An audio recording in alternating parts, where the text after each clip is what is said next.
hello and welcome to an introduction to writing in Cambridge Theatre from the Marlowe Society.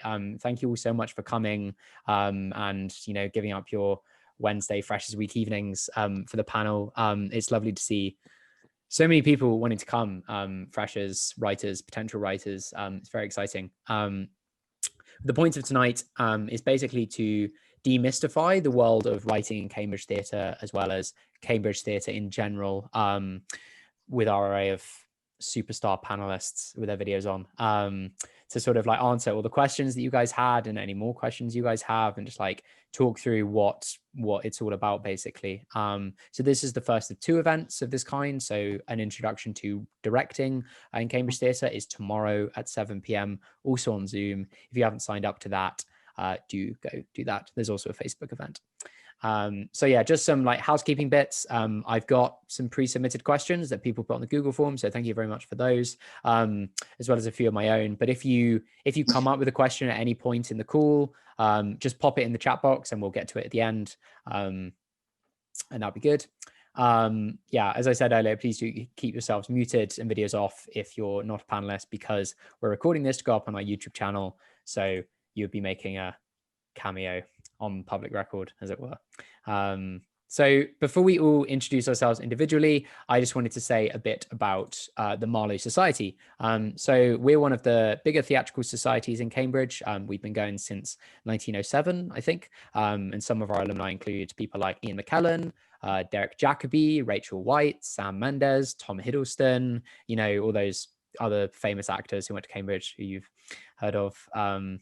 And yeah, we fund other people's shows, but we mainly stage our own regular productions, events, and workshops. So every year we put on the Marlow Arts Show, where a student team is paired up with a professional theatre director to stage a Shakespeare play. We do BME Shakespeare, which is a Shakespeare production with an all BME cast and crew. Applications to get involved with that, the next one, are actually open now, if you're interested. We do the Marlo Showcase, which is where 12 to 14 graduating actors can perform before an audience of like agents and casting directors and other industry professionals. And we also put on Hatch, which is our night of new student writing that happens every term. And this Michaelmas will be online. And if you'd like to check out our previous Hatch online from Easter term, you can go do that on our YouTube channel. Cool. So that's Marlow. I have spoken a lot. I was going to introduce myself first, but yes, I've been talking a lot, so I'm going to go last instead. Over to the panel to introduce themselves. Jamie, if you want to go first. Hi there, my name is Jamie and I am the manager of the ADC Theatre. So while everyone else that you're going to be speaking to on this panel is a student, is overseeing a student society, I'm actually a staff member of the university. I used to be a student at Cambridge University between 2013 and 2016. And while I was there, I was involved with quite a few things. I did write a couple of things. I wrote for a radio show, so a radio play that was with Cam FM, and then took that show and took it to the Edinburgh Fringe. And then a year later, I applied to both the Footlights Harry Potter Prize and to the Marlowe Society Other Prize, which you'll hear from the other panelists on. I was shortlisted for the Harry Potter Prize and won the other prize. I had that show staged. So kind of like had different opportunities that were like mentioned in here of how to get involved. And what I do now is I work for the venue, the ADC Theatre. So the ADC is the oldest university playhouse in the country. It is the venue where a lot of things that are student theatre happened. It isn't the only venue. There's lots of other ones, some of which will be mentioned. And we typically have two venues. We have the ADC Theatre, which is a big stage area in which we have very large scale shows. And we usually have a smaller venue called the Corpus Playroom, which is only 80 seats. The COVID-19 pandemic caused both venues to shut down. We've been able to reopen the ADC this autumn as a socially distanced venue. The Corpus Playroom is still shut for now. We're working quite hard trying to think of ways to do it. And our plan is to try and reopen it in the new year as quite a small scale venue that really can only have one or two performers, which more information will be announced kind of down the line about that. Part of my job, alongside just doing the general management of this venue, which puts on student theatre, is choosing which shows we put on. So I am part of a panel that is made up of both student and staff members that oversee all the applications for shows that we put on. And we do this a term in advance. So for the spring term of next year, I'm going to be opening applications in about a week's time, and I'm actually going to be doing a kind of panel online thing like this, which we're advertising on Facebook at the moment, to kind of talk about that process, although I'm sure I'll kind of talk more about that now as well. And we take applications for directors for shows, but also for writers, producers, and things like that. So from a new writing perspective, we're pretty keen to try and get as much student writing as we can reasonably balance. So we are actually starting our new season next week with a student written musical. So it's Survival Strategies. That's entirely written and created by students fresh to Cambridge. That's quite a large platform to put on as a show, which is great. And we have main shows, which are 7:45 p.m. shows, and late shows, which are 11 p.m. shows that have a lot of kind of student writing within that. So musicals or plays or comedy, sketch comedy, all various things like that. We usually also have the Corpus Playroom as a place to kind of put even more student theatre on. And a real shame was that having to close it as a venue, a whole bunch of shows that we wanted to do this season weren't able to happen. I know some of them we now to transfer online, which is fantastic. As I've said, we're hoping to reopen it as a venue, but it is going to be quite radically limited cast size to only 1 or 2.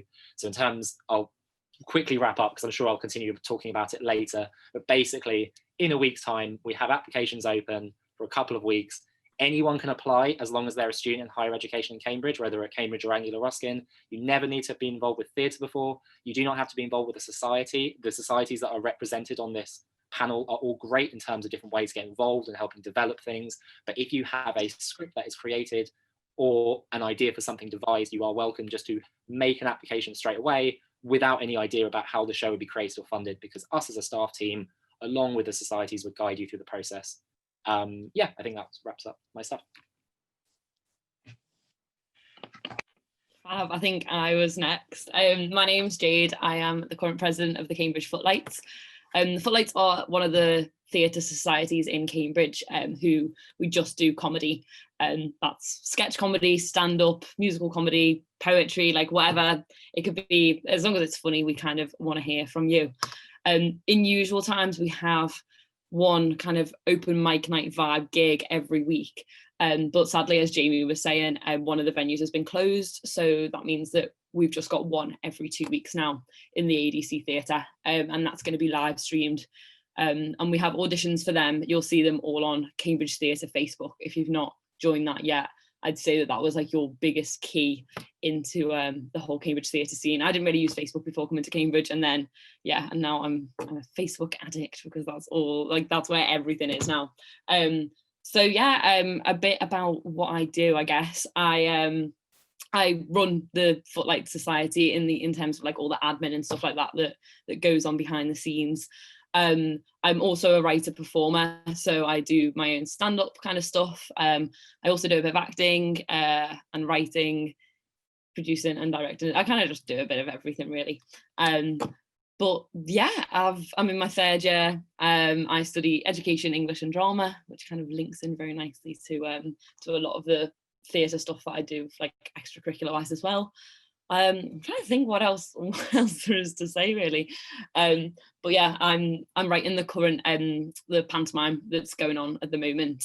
And so if you are a fresher, the applications are still open to audition or to be involved in any of the tech stuff. So that's just a quick plug there as well. If anyone is really keen to get involved with something which is like quite a big scale production, then yeah, have a little look on Cambridge Theatre, as I said, or on Camdram, which is a website where like all the vacancies get posted. But yeah. Cool, thank you very much. Hi, so my name is Tanya Brown. I'm the writing representative for the Fletcher Players. I don't know what year it was set up, but I know it was named after like this playwright called Fletcher who did stuff and wrote plays. Yeah, I'm not a very good representative, but hopefully I can speak more about the writing side of things. So basically, I study English myself, and it's quite strange for me coming here because I think Cambridge has got a very academic reputation. I kind of expected to have my head stuck in books all day and just be reading and doing academic things all the time, and with the pursuit of becoming academic. But since actually coming here and finding out that perhaps wasn't really what I wanted to do, I decided to go back to my original love, which was acting. And I wanted to explore Cambridge theatre a bit more, but I was kind of in the position of a fresher. I didn't really know what kind of think, you know, how to sign up for things. It just seems really impenetrable to me, and it seemed to me as if, oh, you have to be like in with people to get in with things, and I felt very lost and like out, you know, just outside of this bubble of Cambridge theatre. But one of the things that Fletcher Players does, it has a biannual Smorgasbord event, which is basically a collection of short, roughly 10 to 15 minute or maybe even 20-minute plays written by students, completely new. They can either be like whole complete kind of mini plays or excerpts from things that students are working on. They're directed by students, acted in with students, and it's basically just like a night that we have twice a year set up to celebrate student writing, student acting and student directing. And I decided to audition for that, and it was really exciting for me to do that because it was the first thing I ever got involved with in Cambridge theatre, and it kind of made like the whole like world of Cambridge theatre a bit more open to me, and I kind of understood what was really going on as soon as I did that. And it's really lovely for me to come full circle and be able to be like the writer's representative, which is really lovely. So one of the things that I do as the writer's representative is that I'm just responsible for hosting and choosing the selection of plays that we do for the Smorgasbord event. It is usually quite competitive just because there are lots of really brilliant student writers at Cambridge, and we'd like just do a selection of those for one night. And then we also kind of give out applications for directors and actors to apply. The applications for writing, acting, directing for this night will be open soon, but we're just sorting things out because, like the others have said, we've had to adapt to these COVID-19 times and kind of have to do things online. So we will have an online version of that night on at some point, but we're currently just figuring out the logistics of that. But stay tuned if you're interested, and we will have some updates on that soon. Another responsibility of mine is to revamp the Facebook page and the socials for Smorgasbord. Please check out our Smorgasbord Facebook page. I've got a new logo and cover photo that I created myself. It took me 2 hours. Please go like it. Please appreciate it. I really need it. And we'll have like updates on there if you do want to like follow us and see what we're up to. Another thing that I like to do is that I myself I'm a writer, and I really like writing in a variety of mediums, so whether it's prose, poetry or playwriting. But I only really started playwriting at Cambridge, and I just found that I really liked it. I started it for a really selfish reason, was that I wasn't getting any parts, and I was like, well, I mean, this is stupid, I'm going to write myself in a part that I can just do myself. But then also I have been told, I don't know whether this is true or not, that I have like quite a unique acting style, and I thought, well, it might make sense to just write roles that make sense for me, that can play to my strength. And then I realised that it was something I just really enjoyed and started writing more. One of the ways in which I got my writing premiered was at the Downing Downing Dramatic Society Festival, where you can send in like newly written student writing, and it's a really special event because you actually get to have it premiered in front of in front of industry professionals. So like I think actual kind of writers and agents and things like that, and they get to critique and offer advice on how to improve your script, which is really cool. And that's the way I initially got involved. But then over lockdown, I got really bored and I wanted to write more things. So I started doing stuff for radio and for ADC online. And it was just a way to like experiment with my writing kind of in a new form that I wasn't really used to. So it was fun writing for a radio medium. And I think Jamie mentioned that some of the plays were cancelled last term, and we've had to because of the COVID-19, we've had to like stall them or just cancel them. And my play, The Understudy, was one of those. And even though it unfortunately couldn't be performed in like the Corpus Playroom, I'm going to be having it on radio soon. We're still looking for a producer if you want to apply. So please feel free to message or email me if you want to do that. It'll be like a very low commitment thing. But yeah, I just like, I see kind of my role as writer's representative as an extension of my role as a writer, because one of the reasons I applied was so that I could look at a variety of different people's writings and learn from them and engage with a variety of styles and see what kind of makes good writing. And I wanted to sort of learn from other people. Usually we do have socials for the Fletcher Players, but unfortunately we won't, even if we were to have them this year, they won't be in the same capacity as like they would be in the past, when you just be mingling with people in like a bar or a pub or a cafe. We will try and have some form of that up at some point, but again, stay tuned for any updates on that because we're still figuring some stuff out. Thank you very much for listening to my TED Talk. Hello, I think I'm next. I'm Benedict. I'm the writers rep for the CUADC, which is essentially kind of the student wing of Jamie's position in management, sort of running the ADC society, which is, I kind of want to say, the heart and soul of the Cambridge theatre scene, at least in my opinion. But the CUADC is sort of, as a committee, one of the central groups for Cambridge theatre, for sort of working alongside the management to organise, publicising, opening up different avenues of putting on theatre at the ADC as a venue, the main stage that he was talking about, and also, as we've talked about already, the Corpus Playroom, which is shut this term. And the CUADC is also one of the main funding bodies for putting on either shows that are being pitched by directors, student directors, or student writers, sort of bits of new writing. We try and fund both. My role particularly as the writers rep is brand new this year. It could consist of just about anything, but so far I've been treating it as a sort of avenue to be an informal kind of contact for general writers at Cambridge. So any questions, any sort of matters of welfare, any general things that you may want to know, hopefully I can be a sort of generic figure that you can feel free to kind of contact about just about anything. My email is cuadcwriters@gmail.com. Send me anything, even if it's a really dumb question, very happy to answer. My own personal experience with writing plays. I think probably back when I was in school, instead of revising for my A-levels, I decided to write a play, fell in love with it straight away. Since then, I've sort of, as Tanya was saying, the Downing Festival of New Writing was an absolutely fantastic experience. I had a show put on there.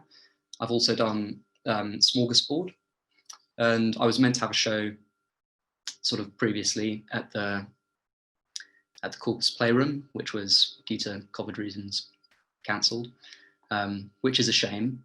And also, it's generally a bit of a shame that this term, it's not going to be quite the same sort of atmosphere for student writers for putting things on, purely because the Corpus Playroom is a very, very good venue. And I'm really excited for next term, when hopefully we'll begin trying to open it up in new ways. And the upside to that is that although new writing may not have such a home as it did in the Corpus Playroom, we now have some time on our hands to actually get things done, perhaps. Yeah, that's about it. Hello, I'm Elliot. I think it's me now. I'm the artistic director for the Pembroke Players. Normally in Cambridge Theatre, what I mostly do is kind of directing, and this year has been a little bit acting. I've done some writing and trying to get things up for fringe applications, which is some, aside from the pandemic, another way that people will often write for.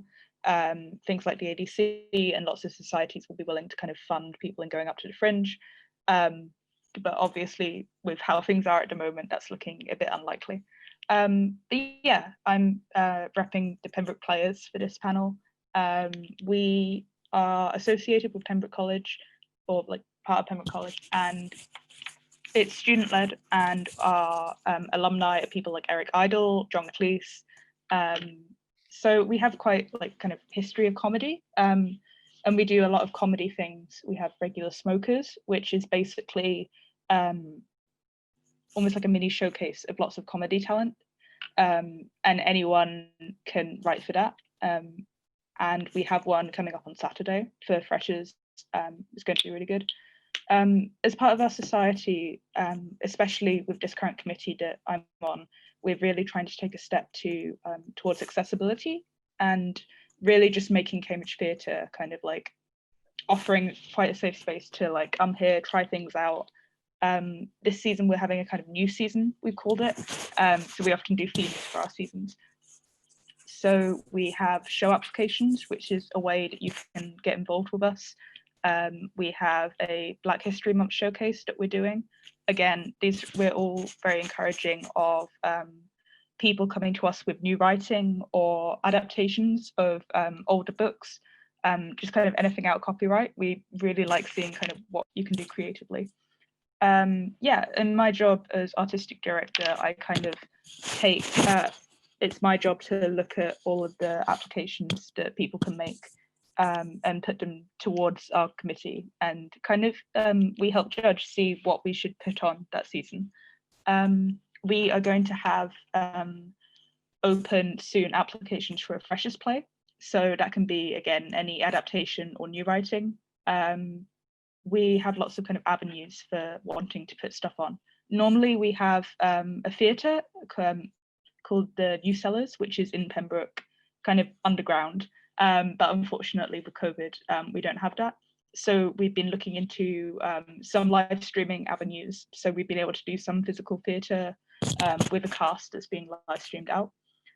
We also have, quite interestingly, this new competition that we're trying to do, which is a playwright competition this season, which was kind of created by our president, Dixie. And it's basically where, it's almost like an accountability competition where you can come to us having written nothing before and just kind of have feedback on work. And it kind of, the idea of it is to encourage you that by the end of this term, if you stick with it and keep like giving feedback to people, you will have a completed play by the end of it, at the end of term. And we will be picking a winner out of those and be fully funding a play from those. So yeah, there's lots of avenues that we have to getting people involved in Cambridge, and I hope it will be a kind of less intimidating way to check us out and get involved. Lovely. Thank you all so much. I will introduce myself. Cool. So I'm Jasper. I'm a second year studying politics and international relations at St. John's. I'm the Marlow New Writing Officer. Which is why I'm running the Zoom. So my job, my responsibilities are very similar to what Benedict and Tanya were talking about. I run Hatch, so I mentioned that earlier, which is the termly new writing night that the Marlow Society put on. And that is going to be online this year. It's going to be the Hatch holiday special. So all the plays are going to be holiday/Christmas themed in some capacity. So if you've got an idea which could be linked to that and you want to write a short play about it, do get writing. I also run the Marlow Writers Group, which is a weekly writers meetup on Zoom this term, where we can chat about our work, meet fellow writers, etc., etc. It's very chill, very low-key, very nice. We were running them throughout Easter term and summer, and it was very, very nice, chill space. Just a little bit about me.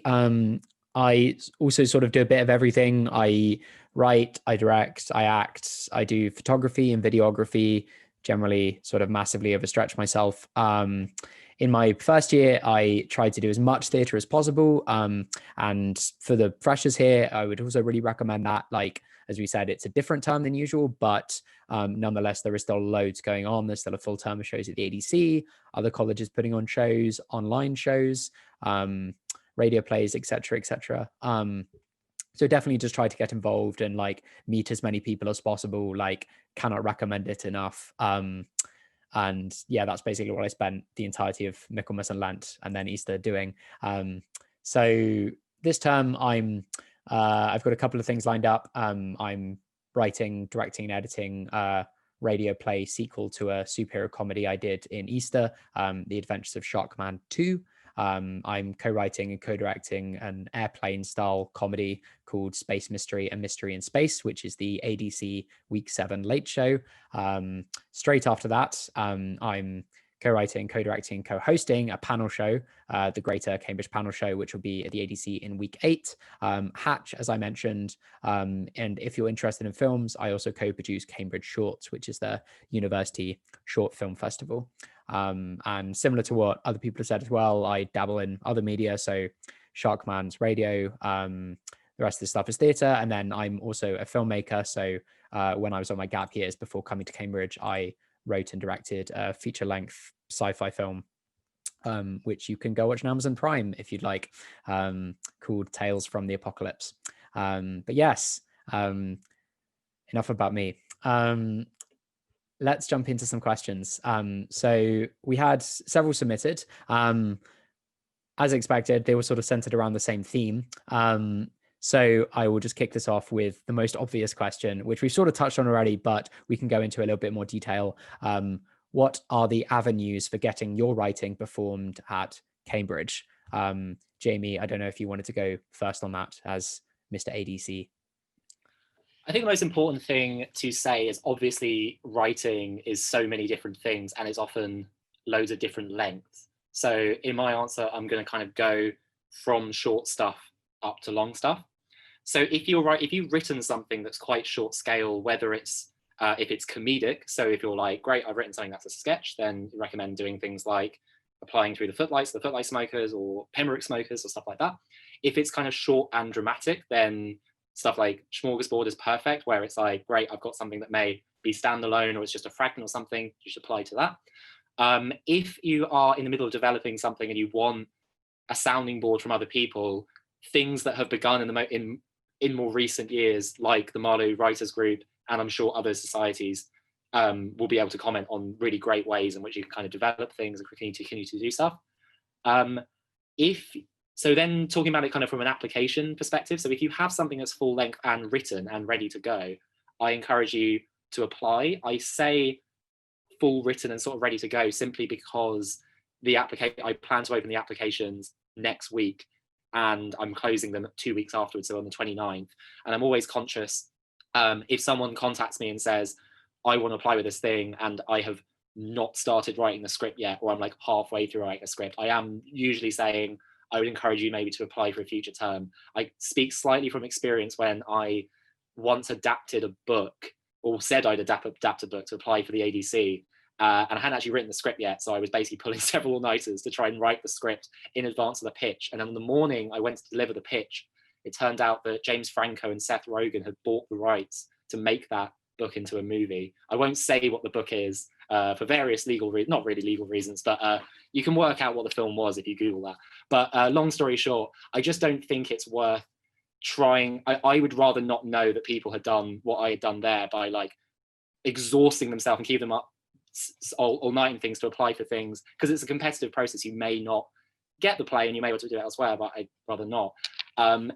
So I would say if the show is written, then by all means apply. That doesn't mean it has to be absolutely perfect. It will change. We know it's student writing. We hope that over the course of it being programmed that it would change and be polished and stuff like that. But if it's sort of like semi and half written, I would consider kind of the other avenues of developing it first. If it is a devised show, if the very notion of it is that we are actually going to work with the actors and with directors and stuff like that to create it from the ground up. One show that's happening is a show called Mabinogion, which is happening a little bit later in term, and Benedict's raising his hand because he's involved with it, it has a source material, but it is a devised show. So during that applications process, it was kind of a plot outline was given basically, and a description of how the devising will happen. Basically as much detail as helpful there as possible to know, here's how we're going to work to create this show basically. To touch slightly then on the applications process in terms of, cool, I have something, whether devised or written, and I want to apply with it. Applications will open on the 15th. The link for the application form is adctheatre.com/applications, which I am putting in the chat. If you have any questions, you can always contact me at jamie@adctheatre.com, which is also in the chat. So you can always just ask me any questions, big or small, about how the process works. What will happen is you will apply. There'll be a bunch of things in the form related to what your show is, what it's about. In this weird time right now, we'll also have to have things like what's the cast size, how will social distancing work and stuff like that. You'll then send us a copy of the script, because what will happen is you'll have an opportunity basically via video call to give a kind of quick pitch of what your show is and what ideas you have for it. The panel, as I've said, of students and staff will read those scripts. We read every script over the course of the week, and then we may call people back for further interviews a later weekend, and then we make decisions. As I said, we probably program 1 out of every 4 applications, so it is competitive, but on the other hand, we are, I would like to say, committed to programming new student writing. We've never done a season without any new student writing, and if we ever did, I hope that people would impeach me in some manner of doing that. It's an incredibly important thing, I think, whether it is comedic or musical or dramatic or any kind of weird combination of the three, or anything else like device and stuff, that people apply, as I said, to us as a venue at the ADC. We can do shows currently under social distancing up to 12 people, and at the Corpus Playroom I expect it to 2 people, so it's a lot more intimate. And that's me.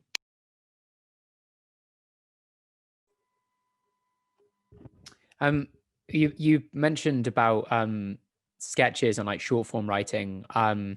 Jade, I was wondering if you'd be able to talk a bit about that with regards to like Footlights, like if someone's got a sketch or something like that, how can they apply to perform that with the Footlights somehow? How does that sort of work? Yeah, for sure. I mean, even before that, when I came to Cambridge, I'd never written a sketch. I didn't really know what sketch comedy was.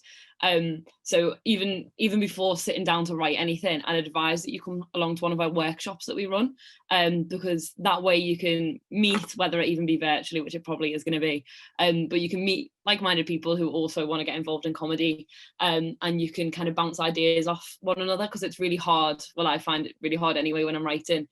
And I'm like, I've got no idea whether this is funny or not. So it's nice to be in like an environment with other people who can like really support you and help you. And the Footlights membership body and the committee as well are always there to like lend a helping hand with like whatever it might be. So yeah, so first protocol I say would be to come to one of our workshops.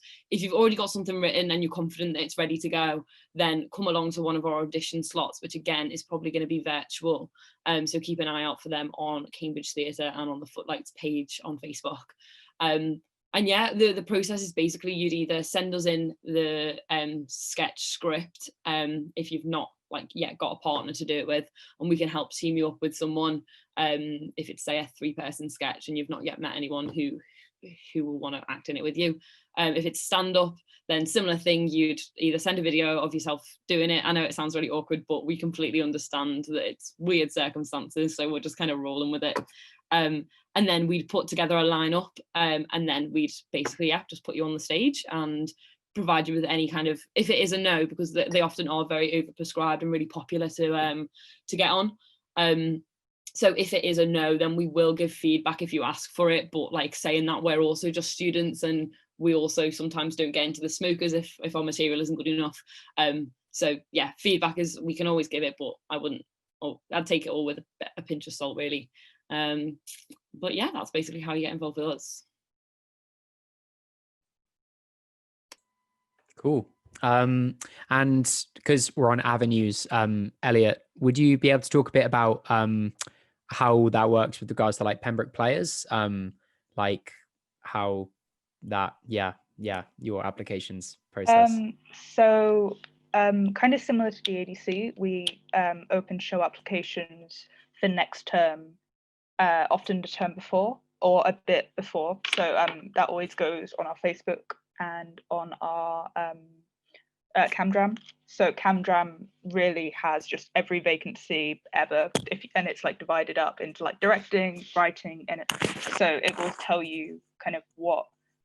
So that's there for completed shows.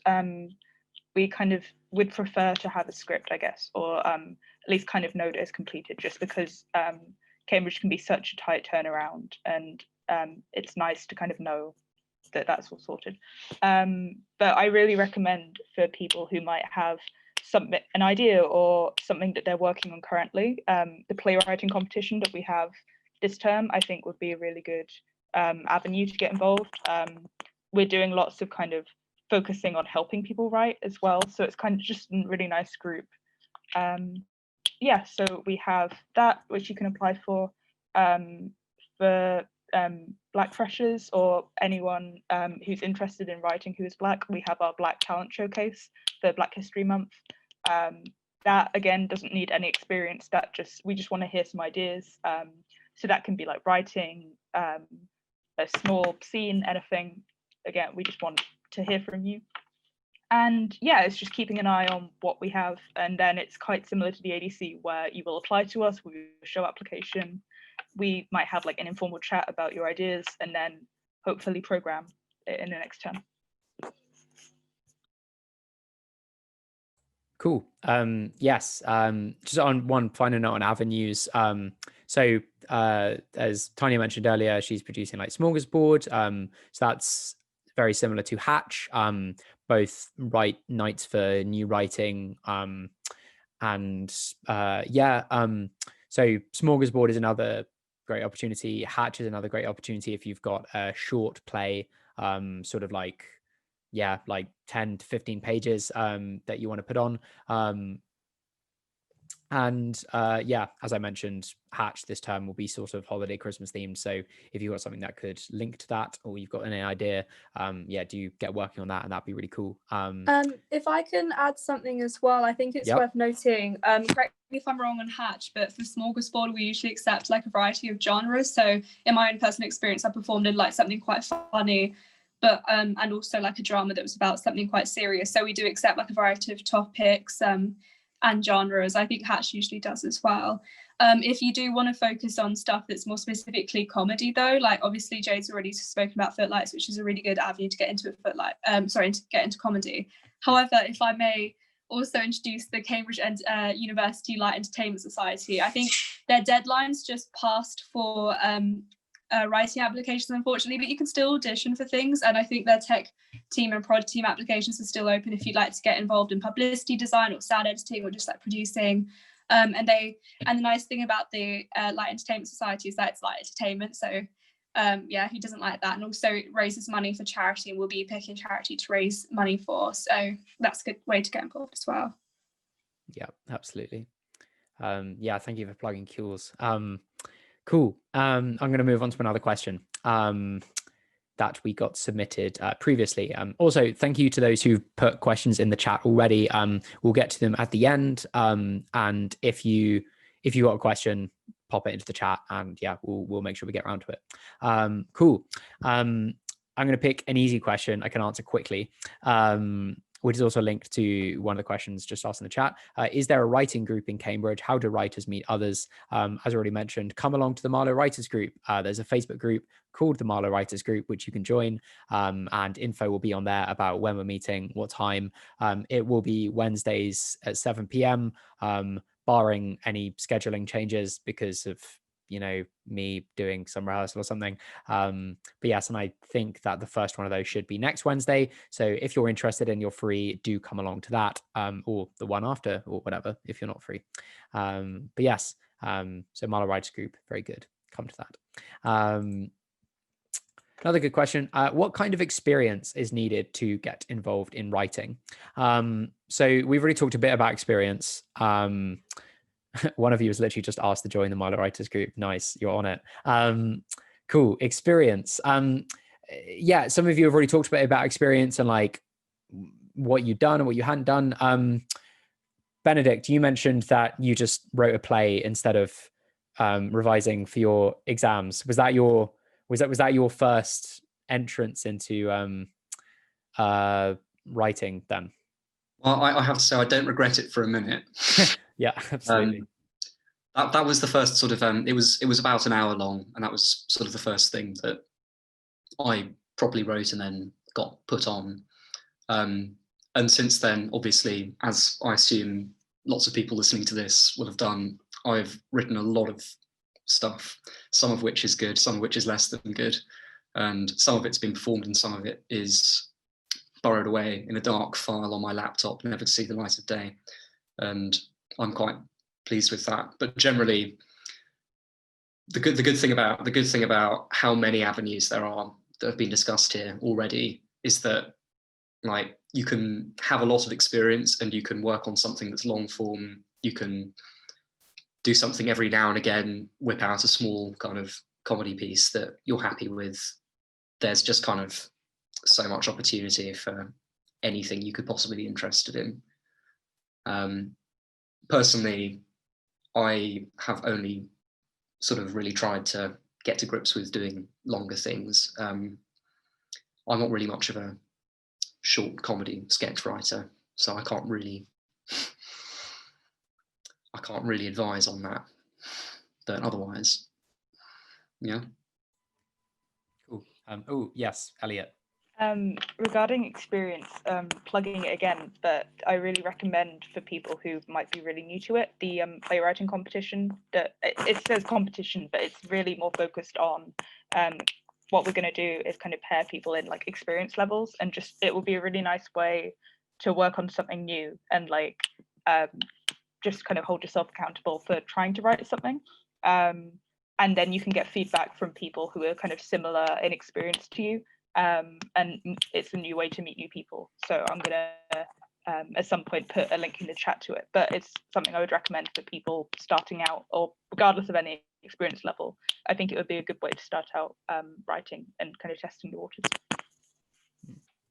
Cool, absolutely. And yeah, like fundamentally, I think the best way to get experience, if you haven't written anything before and you're interested, is just to write. Like, just start writing.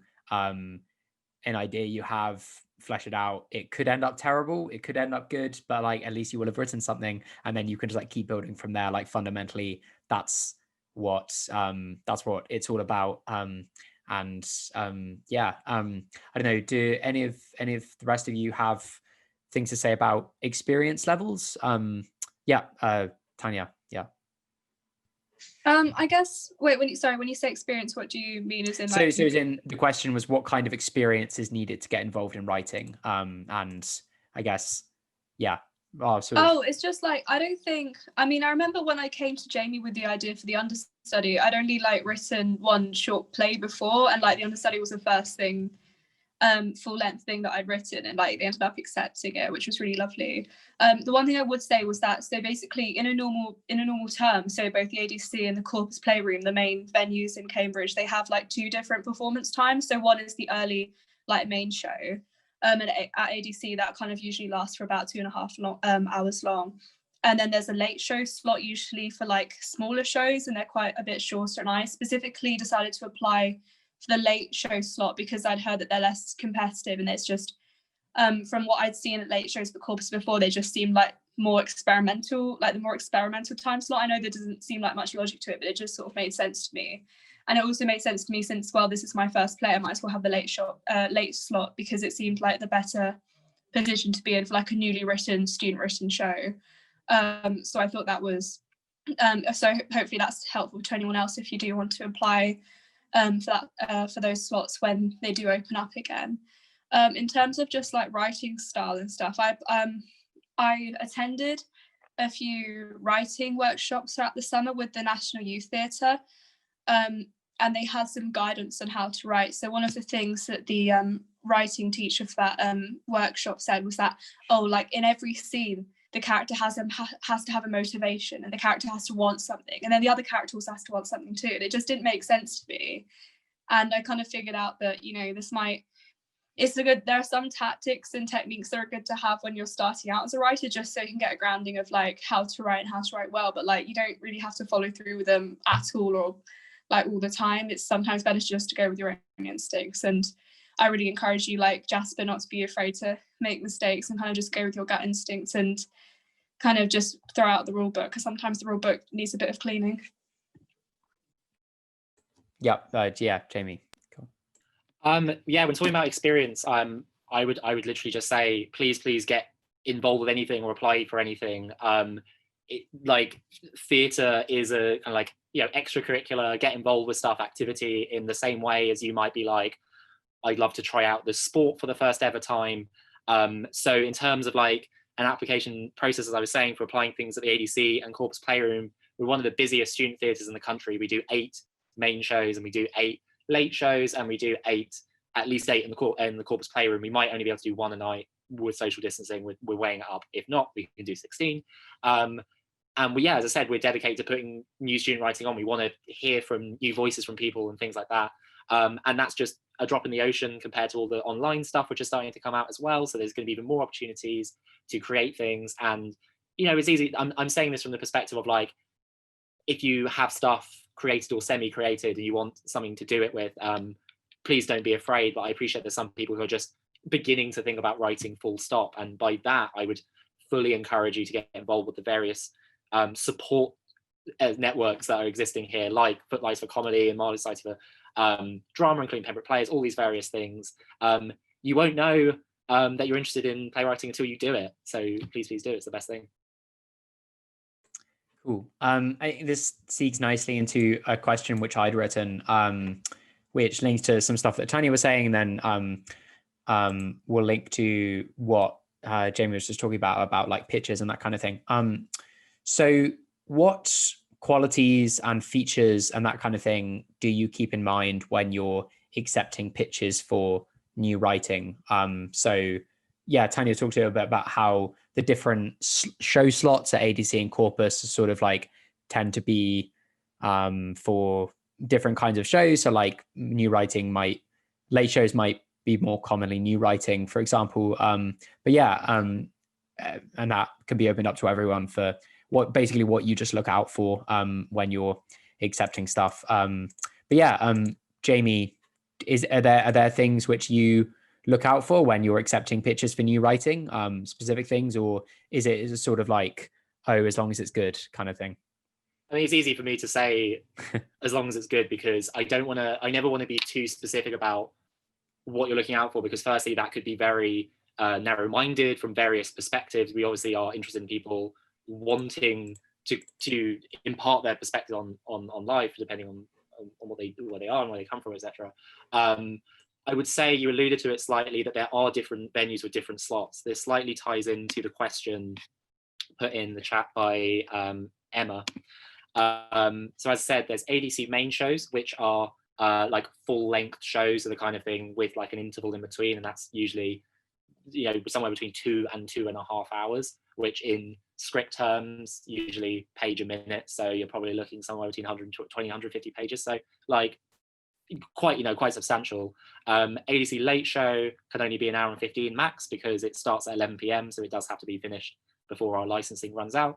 So again, that's sometimes it's more to do with it being the length and also what you may want to see at 11 p.m. So like you can definitely do comedy, definitely do drama, but just consider, you know, sometimes if you're going to watch if it's something incredibly dark, how interested necessarily people are going to be in watching it, you know, at night on a live stream or in person. But that's not to say we've done plenty of late shows that, you know, that are dramatic and things like that. And then looking at the Corpus Playroom, as I said, unfortunately, the main restriction that will happen when we reopen it is literally because it's such a small stage that we won't be able to have the 2-meter thing. So I would say, to wrap up my rambling, other than the fact of these logistical things like what's the length and how many performers can use social distance, which is a really key one because we can't budge on that. Like, it is the law, and it's also student non-professional activity, so we can't pair people up to do intimate scenes and fight scenes, which is a big thing we're like doing with our shows here. So if your show is a 120-minute long kind of intimate scene, I would encourage you to either radically rethink it as some kind of very abstract distancing, which would still probably work, or consider it in other online venues, because, you know, we legally can't do it right now. In terms of the pitching process, which I'll probably keep on alluding to at different points, if you are a writer that is applying and you're not applying as a director, you don't have to worry about the directing stuff. We're not interested in like, oh, how will it look on stage and stuff like that. You will be asked, what do you want the audience to take away from it? And that can be as ambiguous an answer as you like. I appreciate you might be like, I want some people to laugh and I want some people to cry, etc. But what happens if your show is programmed and you're just a writer is the script is then advertised out to the student community for directors and for everyone to get involved. So you don't have to worry if you don't have a director or any of the other team. In fact, we actively encourage it because we want as many students to be involved as possible. So yeah, basically, as long as it's good was my answer to you, Jasper. Sorry, it was a ramble. Cool. Yes, Elliot. Yeah. Yes. Jamie just stole what I was going to say about the directing, but I really agree that like if you're not interested in directing the work, like please don't feel like you need like a fully conceptualized idea about like how you're going to direct characters on stage or how it's going to look on stage like that. So like obviously it's good to like have an idea, but it's also for kind of ADC and Pembroke Players as a kind of committee, it's like our job to help you with like Zoom contingency plans or like how we're going to stage it and like the ideas of it. So if that's not like an area of theatre that you're necessarily interested in, please don't let that hold you back, because that's what we're here for as a committee. Yeah, definitely. And staying on the sort of pitching wavelength, Benedict, with you at CUADC, are there things which, when it comes to like the ADC pitching process, are there things that CUADC is specifically sort of looking out for, or even for like the CUADC online season, were there things that you were looking out for when it came to pitching? I think I have to sort of echo the general sentiment here, which is sort of, as long as it's good, you know, it sort of fresh, interesting, as long as the writer themselves has a genuine interest in what they're doing. Not necessarily any experience, but just sort of something that they can hopefully convey, if it's not fully written yet during the application process, something that can still be sort of conveyed meaningfully during the interview part of applying to put on the show. Yeah, no, there's one of the best things about Cambridge Theatre is that there is room for it to get quite experimental, and there are lots of different venues. Pembroke New Cellars is usually one of my favourite venues for doing really experimental things. I think that they've just, interestingly, just opened a new venue, which is not necessarily just for students, the Town and Gown pub I've come across, which I think that a group of students are putting on a show that's a piece of new writing based on Dangerous Liaisons there this term, I think, which should be really exciting to see. But there are lots of people doing shows that are completely out of the norm, and I'm all there for that. Anything new, anything interesting, or old and interesting, you know. Yeah. Oh yeah, Elliot. I remembered another thing. Don't be afraid to kind of write what you think is like a kind of underrepresented experience. So like previously, the play that I was kind of writing was the first time I'd ever written, but it was because I was really interested in telling trans narratives. And when I've been directing, the things I pitched, they've often been about like trans people or like kind of historical gay fiction and that kind of thing. And there really is kind of an audience and like an avenue to kind of tell these stories.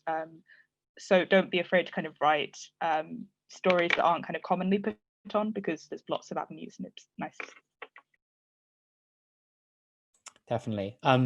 Tanya, would you be able to talk a bit about like when it comes to like Smorgasbord, for example, like are there things which you and the Fletchers are going to be looking out for when it comes to those applications? Is it going to be, as long as it's good, again, mainly? I guess, well, as long as it's good, it's always going to be acceptable. But having said that, I will add a bit. So just because, I mean, just from this perspective of Smorgasbord, something I look for as a writer's representative. I haven't looked at any writing yet. I'm really looking forward to when applications do open, but I have been thinking about this as that, you know, deadline approaches. And, you know, just as much as Smorgasbord is a writing event, it's also about introducing new actors. And I remember when I was a performer there, one of the pieces I performed in was about a young woman reflecting on her sexual abuse throughout her childhood. And it was a really interesting, complex and beautifully written character. And I think that's something I'd also look for, because just as much as the writing is important, it's also really important to look out for like good characters and things that actors can work with, especially actors who are new to Cambridge, that they can, you know, that they can use to showcase their talent. So I'd look out for like good and quite, not necessarily complex, but just certainly quite interesting and memorable characters. I think that'd be a good thing to add.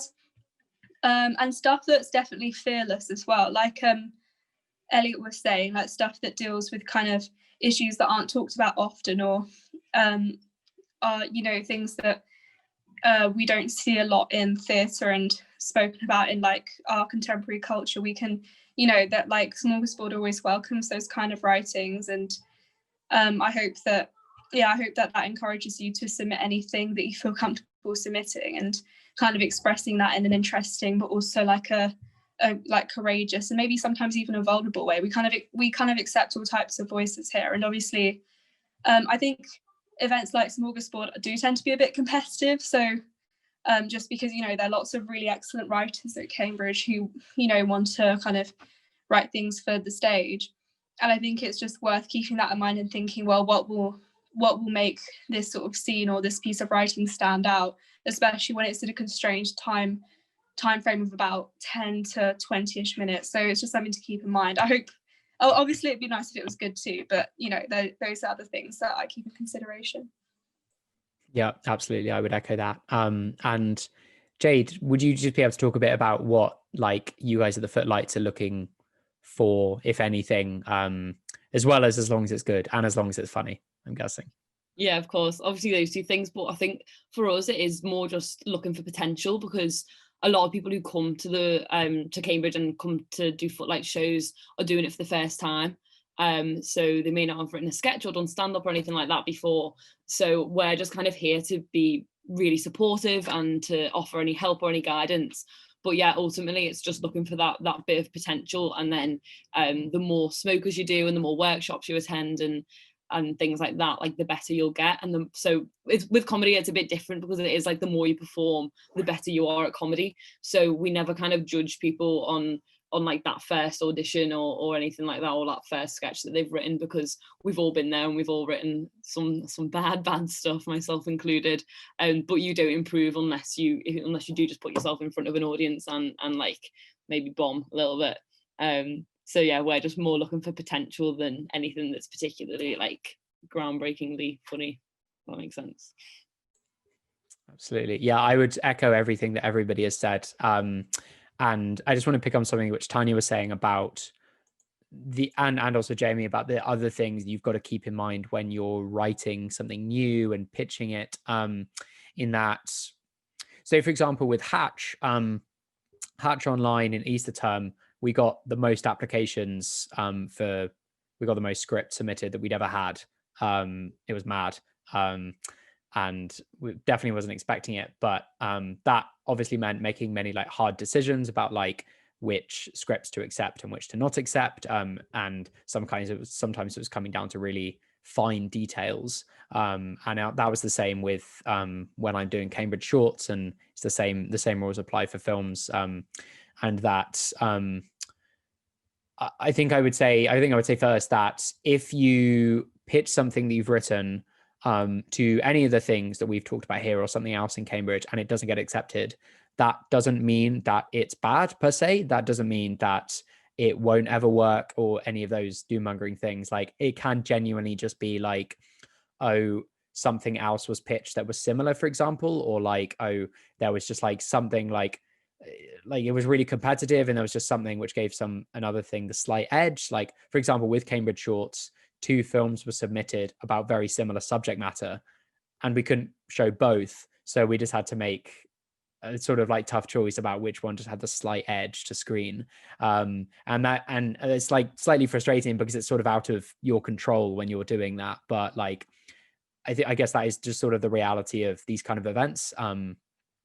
So that's definitely something to keep in mind when you're pitching for stuff, that if it gets rejected, that doesn't mean it's bad, and that doesn't mean you should never do it. It could just mean, you know, there were forces outside of your control, basically. And the other thing I would say is, particularly with Hatch, one of the things that I kept in mind when I was reviewing script was how to think of it as sort of like cohesive as a singular night as well. And I'm sure this would be the same for like Smorgasbord and like Footlight stuff as well, in that you're looking for the best scripts, but you're also looking for scripts which can sort of like bounce off one another, and like mesh well together, and that just having the criteria of like, oh, it's just like what's best is obviously very important, but you don't want to run the risk of having like a Hatch night, for example, where like the first play is like a really like silly comedy, and then right after you've got a really dark, depressing drama, and that like so there are those sort of like commissioning things as well which come in, and that links with what Jamie was talking about earlier with regards to like thinking about who's watching the shows, like knowing your audience, and also something I would keep in mind is just like fundamentally, like, we're all students, well, we're almost all just students, and this is all like basically our free time, our spare time. It's fun at the end of the day. Like, I think when you're writing, like as Tanya was saying, you want to be giving everyone who you're getting involved in your show an opportunity to shine, basically. Like, I think if you approach it with like, okay, so this is my vision and you're going to like do these exact things and this is what's happening, that can sometimes be a bit off-putting. Whereas if you take an approach of like, okay, so we're all students, we're all like doing this as well as our, you know, very busy lives and degrees, like we all just like want to have a good time at the end of the day, and produce something really special and really lovely. And yeah, I think those sort of things are also important to keep in mind for writing. But yeah, does anybody else have anything to add on that before we move on to one of the other questions? No. Cool. In that case, I've got a very interesting specific question. Any tips on getting original musicals staged in Cambridge? So presumably somebody has already written an original musical or wants to write an original musical. Jade, yes. So I've got a couple of different examples to go for. First of all, this is non-related to Footlights, but the first thing that I did when I came to Cambridge was direct an original musical. So I'd say in terms of how you get it put on was just go through all the process of what Jamie's been saying about in terms of the application. And I actually think that that'd be something that may catch the panel's eye, because I just think original musicals are really exciting. So yeah, definitely just go for it and don't hold back just because it is original writing as opposed to a musical that's already been written. I think they're super, super exciting. And then the second thing that I was going to say was about the Footlights Pantomime that's on every year. So in a sense, that is kind of an original musical because all the lyrics and all the script and everything like that is written by students, and all the music's composed by students as well. So that happens every year, and then the applications open for next year's one in around, I believe it was like March-ish, March to May maybe. So yeah, if you're wanting to stage an original musical but kind of want a bit more structure and guidance, which is what I think really helped me. I don't think I'd have written an original musical if it wasn't the fact that I had like the genre of pantomime and like that kind of structure already in place. That really, really helped me with writing it, kind of thing. So yeah, so maybe that would be a really good starting point if you haven't done one before.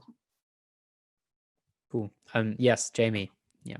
Literally just echoing pretty much things that Jade is saying. I just want to kind of mention again, as an example for this term, we have an ADC main show as an original musical. We have an ADC late show, which is no cash on the premises left overnight, which is a like much more comedic one. So that's kind of, and shorter, so that kind of works in that slot. And the Footlights Pantomime, I would arguably say, is one of the highest profile bits of student writing, original student writing in the country, no pressure, because it has things like CUADC and the Footlights as a cachet of a name. So it sells out, audiences come and see it. So honestly, if you have something written, please apply for the process. It was something I was actually, when I was a student, I was always wanting to work on something like original musical, but I didn't know anyone who like did that musical stuff. So I wonder if you're a braver person than I was to join or like get involved with the musical. There's a musical theatre society in Cambridge, which I'm just going to put the link to in the chat. It is Cambridge University Musical Theatre Society, with the most unfortunate acronym of all time.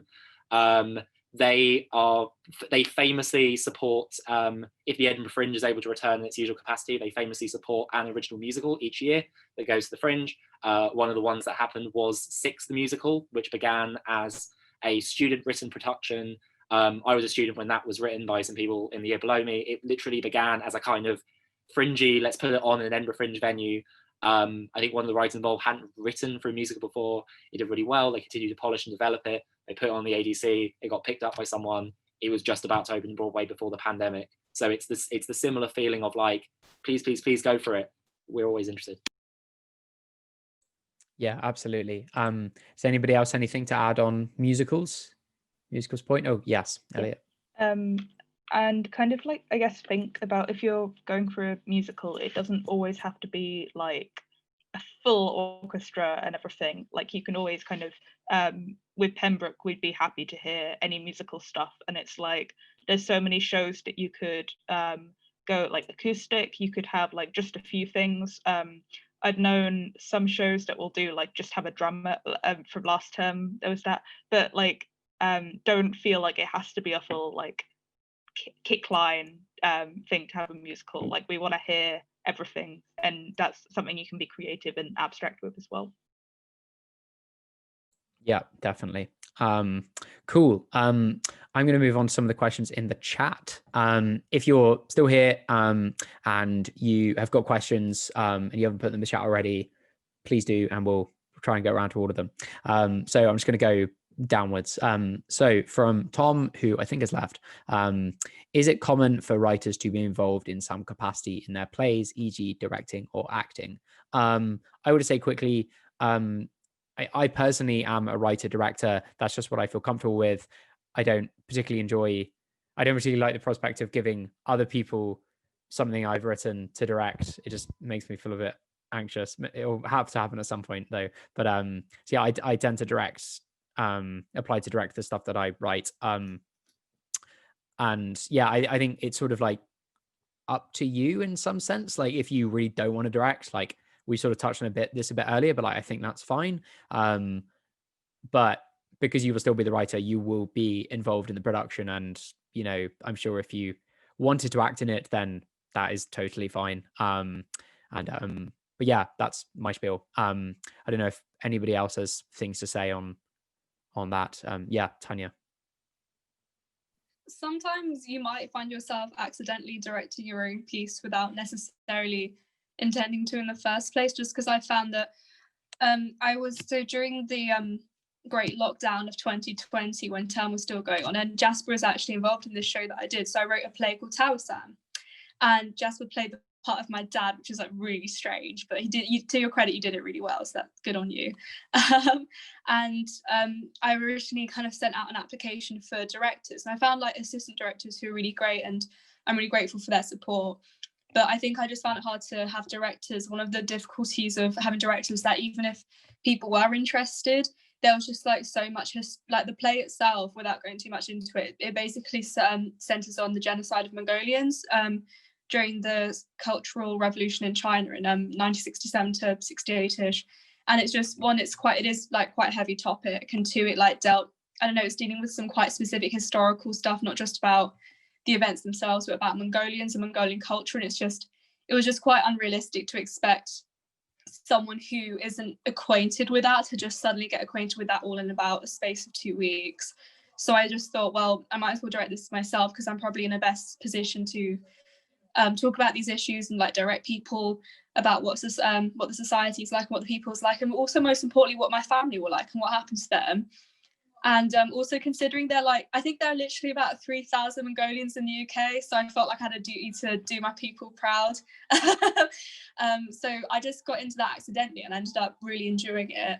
I have directed pieces before. I directed a small little play called Swan Song that was originally written by Anton Chekhov, and I really enjoyed that. So I felt like I had a good grounding to take on a bigger play, and hopefully something will happen with that in the future. So yeah, even it's spontaneous, still make the most of it. Absolutely. Oh yes, Jamie.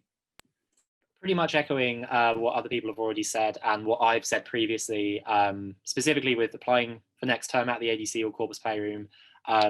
You can apply simply as a writer with the idea it would be passed on to someone who you won't know who it is, and you'd advertise for it and things like that.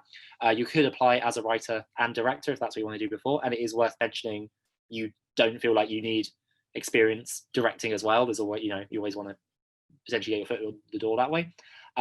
Writing and acting, I think, is an interesting one, and there's lots of different things to consider on that. It's interesting to consider one-person shows where maybe the identity of the writer is important that they perform it.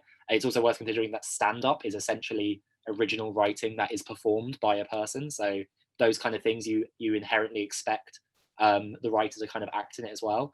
I would say if it's kind of a standard drama that's typically fully cast and the applicant is saying, I've written this and I will also play the main character, we will probably want to, as a panel, probably want to hear justification for why that is the case. And I simply want saying that because the societies that are part of it, things like CUADC and Fletcher Players and Bread, who aren't here tonight, I think are interested in open casting where possible. And so if a writer has kind of already put themselves in a role, we kind of want to know why that is the case and why it couldn't be opened to the general student community. Yeah, absolutely. Does anybody else have anything to add on that point before we move on to another question? Nope. Cool. Question from Claudia. Would you recommend applying to loads of different things with the same script? E.g. the ADC next week, Pembroke Writers next week, or just pick one place for one script? My quick gut reaction would be to say no, don't pitch to two things at the same time with the same script if it's the same application window, just because you don't want to get into a situation where, for example, Jamie and the ADC panel accept your script and then the other people also accept your script and you can't do you can't put it on twice at the same time. You can't be in two places at once.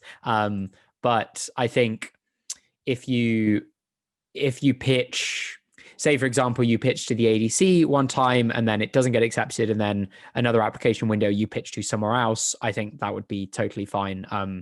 Yeah, I don't know if anyone wants to expand on that or tell me I'm wrong, or Elliot, yes. No. A lot of the time, the application windows will be kind of different times as well. So I remember when I was trying to get a show put on and kind of struggling to get it put on, I think I had like my first rejection from the ADC. And so I went to other avenues with it and then I could like reapply. So kind of see if there's crossover, because sometimes it's not like because of things like this, it will be staggered. So yeah.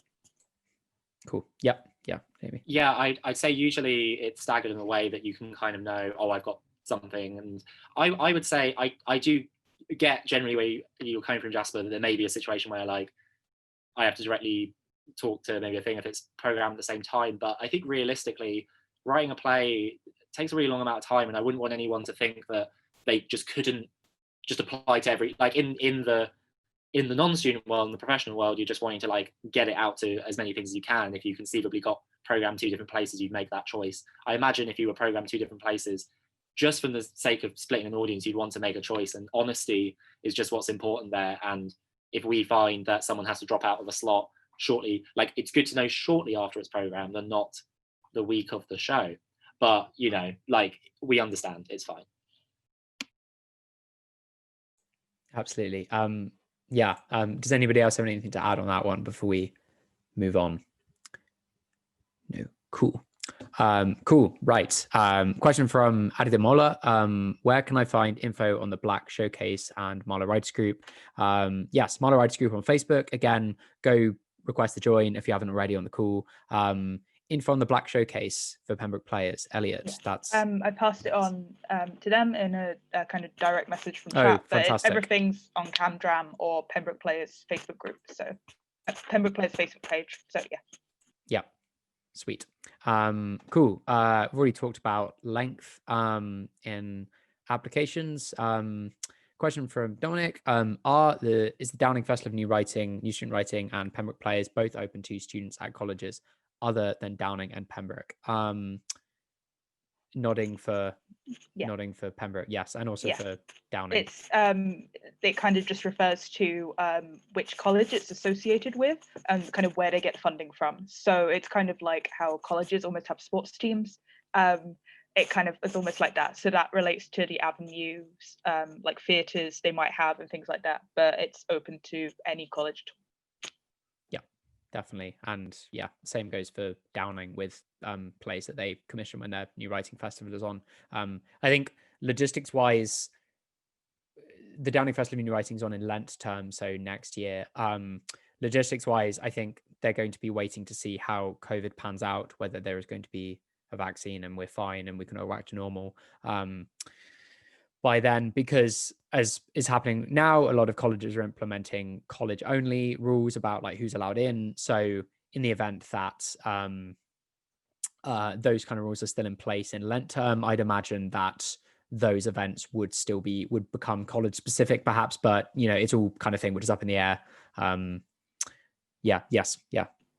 Something I'd say as well when you're looking at show applications is something we've been able to do with Pembroke Players is we've been looking into renting different places, because our kind of own theatre in college, it's like very inaccessible at the moment. So we're able to kind of have a venue and live stream it. So kind of when you're looking at where you want your show performed, this was a kind of thing that we were running into when people were applying. Think if you want it online, like Zoom online, like everyone performing on Zoom, or if you want it like smaller cast and in person and live streamed or that kind of thing. That's something important, I think, to consider when applying. Yep, definitely. Cool. I'll move on to a question from Finn. How have you guys balanced doing your degrees with drama in Cambridge? Everyone sighs. How have we indeed? I think something I would just quickly say is that so if you're a fresher here, I think you will quickly discover that time in Cambridge sort of works differently to time everywhere else. And it's very intense. You will discover that you can actually do a lot more in much shorter amounts of time than you thought was possible, which is how, I mean, we've already talked about the sheer number of shows that go on just at the ADC in Corpus. And that's not even including all the other shows that go on in the term. The scale of turnaround is honestly quite incredible. But nonetheless, it happens and they are always fantastic. It is possible. It just does require, like, I guess, time management. But for me personally, Google Calendar is my friend. Everything is very rigidly plotted. I'm not someone who loves time management in general and, like, you know, stuff like that, but like it just sort of becomes a necessity. But yeah, that's my take. I don't know. What do other people think? How have you guys balanced doing your degrees of drama? Elliot, and then we'll go for Jade. As someone who has not very successfully done this before, speaking from what not to do, I think you should definitely, when people will do it, they will often have like rehearsal timetables, and there is lots of things like call time, which is something I think a Cambridge student set up, where people can put their availabilities, and people will work like with what hours they have, and they will find time to kind of rehearse plays and do things. And like, if you really need to, like, please like tell your director of studies or like whoever you need to, if you need like a week off or like it's just a bit too much, like just try to remember like what's going on, I guess. I guess I was just gonna say, like, your work tends to expand to fit the time that you have. So like, if I had, especially for humanities students, sorry for any scientists, but this probably wouldn't apply to you guys.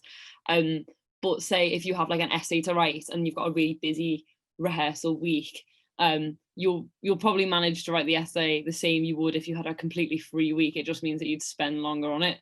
So you just need to kind of be good at like finding the exact few hours that you're gonna just kind of smash it out and do it. But that being said, like all the students who are on like the production teams, so like directors or whoever it might be that you kind of need to discuss workload and stuff like that with, everyone completely understands. And if you are having like an essay crisis and need to be like late to a rehearsal or whatever it might be, like everyone completely understands, and we've all been there. So yeah, in terms of how I've done balancing my degree with drama, it's not, I mean, yeah, there's been ups and downs, but third year now, so I'm going to try and knuckle down a little bit. But I'd say if you do a degree where your first 2 years don't count, is this bad advice? I don't know, maybe. But I'd say just make the most of it, because it doesn't count till third year anyway. And I guess, yeah, that's my take. But feel free to ignore my bad advice. Yeah, fair enough. Benedict and Tanya, how do you guys balance it, or you don't? Coffee, lots of coffee. Coffee's my friend. Yep, lots of coffee. I can echo that. How I got through Lent term, where I was doing an obscene number of shows, was Sainsbury's do this really nice coffee, which is Harrogate coffee. And if you get roast 7, which it literally says in it, it's like volatile or some stupid word. And if you have 2 cups of that every day, that sort of powered me through. Not to like fuel a caffeine addiction for anyone, but like that is my recommendation. If you like coffee, yes. It might not be the best advice, but I think it's worked for us personally, at least. So yeah. but yeah. I mean, I don't have the option because I'm like hugely intolerant to caffeine, so go you, but yeah. I mean, I'm not gonna lie, like I think I did kind of struggle to really so by the way, sorry, there's like some loud music outside because there's some like mini like festival going on, so just ignore that if you can. Socially distance, of course. Yeah. But yeah, basically I think I kind of struggled to get my degree work done, and like you have to be very disciplined with yourself and kind of know your limits. I think like in Lent term or the last academic year, I got involved in 3 different shows, and I did actually have to drop out of one because it just got to a point where I wasn't working, I was staying up really late, and I wasn't even eating that much. It just got a bit much. Just like I mean, as much as I love theatre, like you shouldn't have to put yourself through hell and sacrifice your degree to do it. Like you're perfectly able to like get a good degree and also like do some really good theatre work as well. And I mean, that's all the advice I have. I mean, I can suggest like green tea. I mean, if people want to drink that, but yeah, sorry. That's all I have for beverages, but I hope that helps. Yeah, green tea also good, definitely. I think one more thing I would say about sort of balancing your degree and theatre stuff, which may sound a little trite, and you can sort of apply it to lots of things, but in my experience, it kind of helps in that with your essays, well, for if you're humanities, with your work, full stop, with your degree work, with your shows, 9 times out of 10, you know that you will do it, right? Like, you know, you will do the work, you know, the work will get done, you know, the show will happen. So for me, I tend to just like work backwards. So like, you know, I mentioned earlier that there are lots of, that I'm doing lots of shows towards the end of term that I'm like writing or co-writing. So like, I know those shows are happening, they're like locked in. So I work backwards from there. I was like, well, I can be like stressed in that I'm, you know, like working hard to finish, like, you know, get everything in place and like finesse the script and that kind of thing. But also because I know those are going to happen, and that's sort of like non-negotiable, that sort of like relaxes me a bit, and that I'm like, well, I know this is going to happen and I know I will do the work.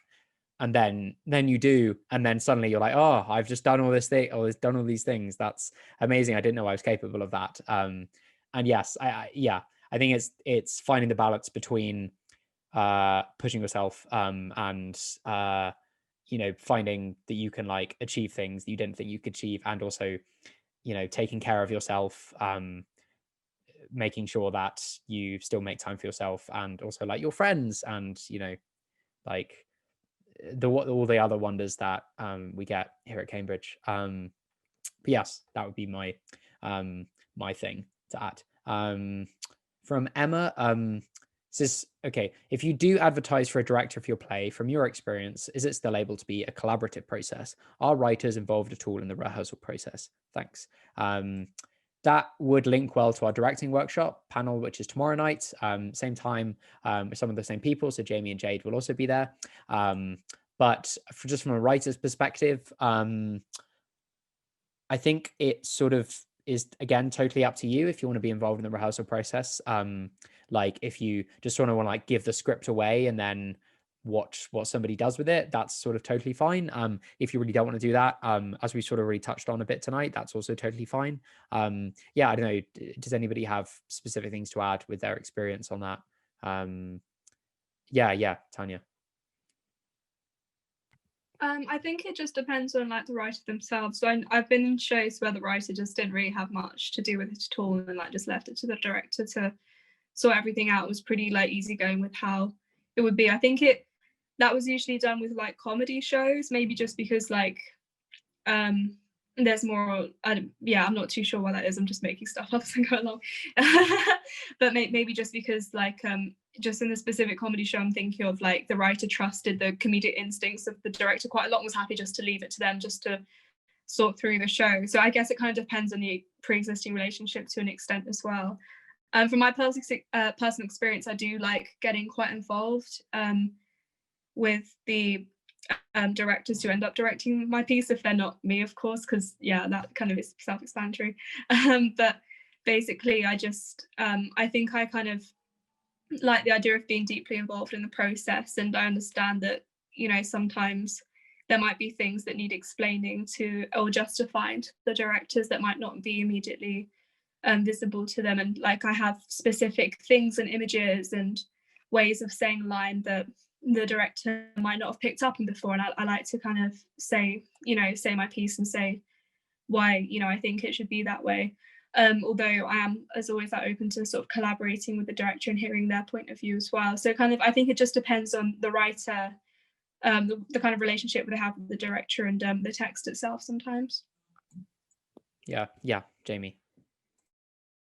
Pretty much echoing what everyone has already said in terms of it's very much up to what you are able to do and what you want to do in terms of either giving it away fully or wanting to remain collaborative. I think there's always, if you make that the set of your terms when advertising it, make that clear. It's also worth mentioning that there's always other kind of, there's different directorial structures you can have. You could be the director while also the writer and have an assistant director that is giving an outside opinion. You could be the assistant director to an external director. You could be co-directing with someone, kind of, you know, you work out yourself. For a show I did in Edinburgh, I was producing it, so I had really no creative input, but I was still around enough that people could ask questions. I always think that, and again, it's up to people, but I always think it's always good to have at least one external voice in that creative and directorial sense, because there's no better feeling. This happens anyway with actors, but there's no better feeling in theatre that you've written than for an actor or director to say something that was just never what you expected on your mind. And every now and then you can be like, oh my God, like that was not what I meant. But usually most of the time it's a really humbling moment of like, actually, that's more, like most of the time it's like, oh yeah, I totally meant that because that actually sounds more interesting than what I did mean, or whatever. And it's the reason why I think theatre is so much more exciting. I would be biased because I manage a theatre, but it's so much more exciting than any other writing method because you don't just remain cooped up alone writing a poem or a novel or whatever. You are there constantly collaborating throughout. Yeah. Yes, Elliot. Yeah. And also, a lot of the time, you will be the one kind of setting parameters for how you advertise for a director. So it's not like this random person kind of coming from like a director perspective. They will apply for you, and you will be able to talk to them and kind of scope out if this is a person that you want to work with. And I think it's important as well to realize that if you are going to work on a show, it is going to change. It's like, and I think it will be better if you are open to it kind of changing a bit and give it people being able to, actors and directors and any other people involved in it. It's not going to be exactly how it is when you write it down or envision it. And I think having that leeway to kind of collaborate, as Jamie was saying, will make it a better play in the end. So just think about that. Yeah, absolutely. Just talking a little bit about collaboration stuff there. Benedict, I wonder if you'd just be able to talk about like how that works with like the devised theatre that you do. So that's like Mabinogion. I don't know how to pronounce it. Mabinogion, yes. So you mentioned that that's devised. The show that you directed last year, which I was in, Fables for Robots, was also devised. What kind of like process is that like, and how is that different to other shows that you've done where it's not devised? That's a very good question, but it's very much a decentralized sort of thing. I think writing is inherently always going to be quite a decentralized thing, and if you're working with other actors and other performers, so I ended up acting in the last one that was sort of a devised show, and again, it's fantastic sort of being able to be on the creative team, but not sort of necessarily always the lead voice, listening to other people, as Jamie says, hearing for the first time your own words spoken in a different way with different inflections. It's always a very exciting thing. But specifically sort of adapting something in a new way where you don't necessarily have any words down yet and you're working alongside sort of other creatives from scratch. There is so much leeway to do anything.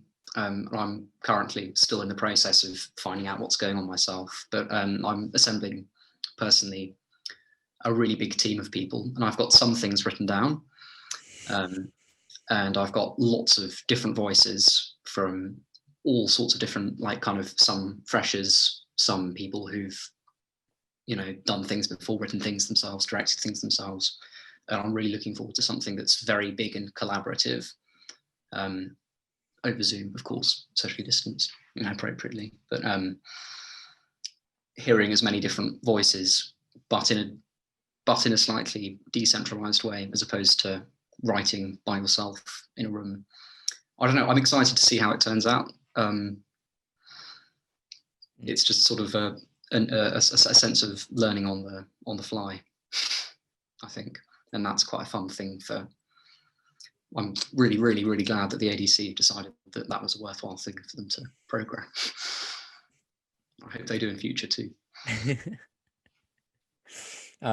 Yes, it's going to be good. I'm also very excited. Jade, this sort of links to the Footlights Panto a bit, I think, in that my understanding is that with the Footlights Panto, you apply to write it, but somebody else directs it.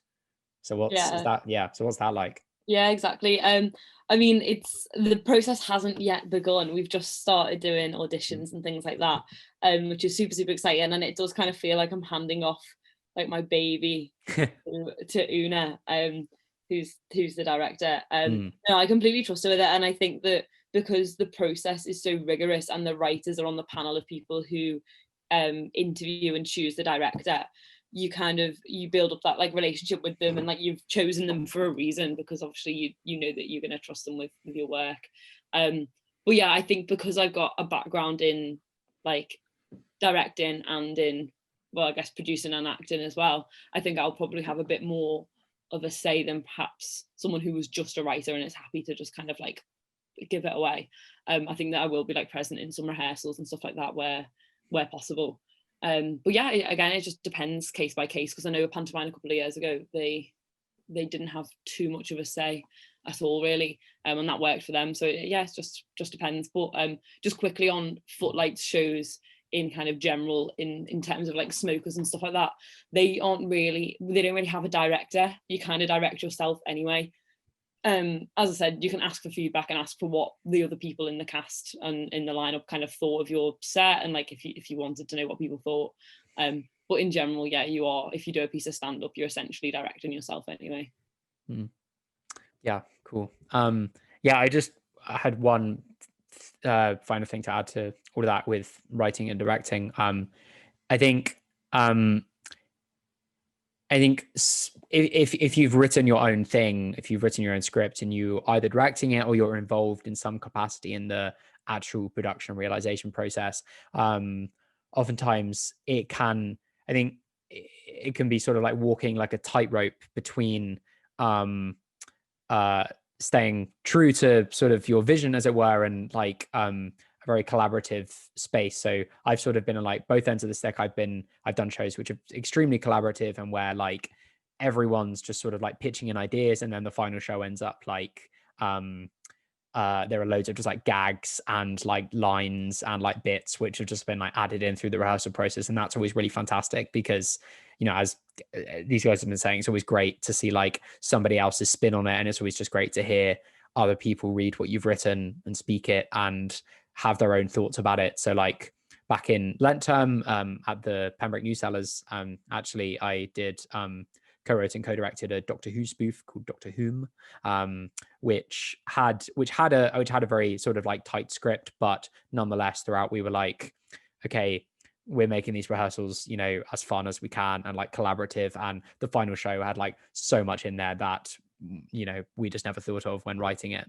And then I think medium matters as well. So theatre is obviously, it's quite easy to be collaborative because it can be constantly changing. But if you're writing like a film, for example, I mean, it's definitely possible to have like devised collaborative film, like Taika Waititi, for example. But like when I was making the film that I mentioned earlier, Tales, that was, and filmmaking in general is very, very like, this is happening and this needs to happen, and like it can be much more rigid. So like the script for that was incredibly tight, and you need to like pay attention to things like, okay, we need to get this shot and you need to be like your like outfit needs to look a specific way, or like you, like when you deliver this line, like can you deliver it in a certain way because it actually links to this other thing that we're going to film in like 3 weeks and is like an hour into the film. But you know, so there are like those things to take into account as well. But the good thing about this being theatre is that you can be constantly changing things. The show can change between nights, and that always makes it very exciting. Yes, Benedict. Sorry, just really quickly on that note, in terms of writing for film, which I assume that there'll be people sort of interested in as well here. There's again sort of it's very much a personal thing, looking for funding, looking for directors, writing your own short films as a student. But there is an opportunity coming up, which has not yet been announced, but this is kind of an informal. This is coming with the ADC kind of collaborating with a group called Cambridge Creatives, who you should follow on Facebook, who are absolutely fantastic, who are currently organising a professional panel of filmmakers to judge student short film scripts, I think over the Christmas break, and that'll be in sort of the coming couple of weeks. There'll be more details on their Facebook page coming, so you'll be able to hear feedback from professional people in the film industry on your short script that you submit. Just wanted to put that out there as something that people would probably be interested in hearing. I mean, I didn't know about that, so that I'm definitely interested. Excellent. Yes, yeah. Do you think about pitching to that? And if you are interested in film, and you want to make a short film, you've got a short film. Like I said, I co-produce Cambridge Shorts. That'll be on towards the end of term at some point. Definitely do consider applying with your film to that. And yeah. I think we've reached the end of the questions, which means de facto the end of the panel. But oh God, wait, no, can I add one more little yes, thing? yes, no, go Sorry for it, go about for that. it. The go for music's it. really ramped up now. It's getting really jazzy. Sorry. Basically, sorry, just to add on to the film. So basically, if you want, maybe if you're like not too much into theatre or like want to test out writing a different way, first before going to theatre, you should definitely look into doing radio. So Cam FM, if you go, I think you can join like an actual radio society for a small fee, and then like actually have shows or like panel events or like comedy skits on radio. And it's really cool the way you can do it, because it's actually, you know, people actually listening to the radio station. So even though it's student, it's basically run like a real one. And then there's obviously that the ADC online season as well, which I'm part of. I've got 2 shows going on that. So even though that's not on radio, it's kind of, I'm doing like a kind of radio show on that one that will be on YouTube. So if you want to get involved with that before moving on to theatre, or just if you just prefer radio, that's something to consider. Yeah, absolutely. Yes. Yeah, and Jamie's just put the link to Cam FM in the chat. Definitely go check that out. And yeah, radio is good. But otherwise, thank you so much to everyone who's come, and thank you so much to everyone who's joined the panel and given up their time this evening. I really appreciate it. I'm sure everyone watching also really appreciates it. If you haven't already, do sign up to the directing panel, which is again tomorrow night at the same time, 7 p.m. There'll be a Zoom link, which I'll send out just beforehand. And we'll be talking about the similar sort of stuff, but from a directing perspective, how to get involved in directing, what are those pathways, because that can sometimes seem a little bit more complicated and mysterious than writing. But yes, thanks so much. I'm really praying this recording works, and it will go up on our YouTube channel, the Marlowe Society YouTube channel, at some point in the next few days. If you've still got any questions or any like queries, thoughts, blah, blah, blah, yes, as Jade just put in the chat, please feel free to message, get in contact with any one of us. I'm sure we'd all be super happy to respond to any queries or anything about new writing and comedy pitches, whatever. But yes, thanks everyone so much, and we're going to sign off. So have a good rest of your night. Cheers. See you later. Cheers, everyone. Bye-bye.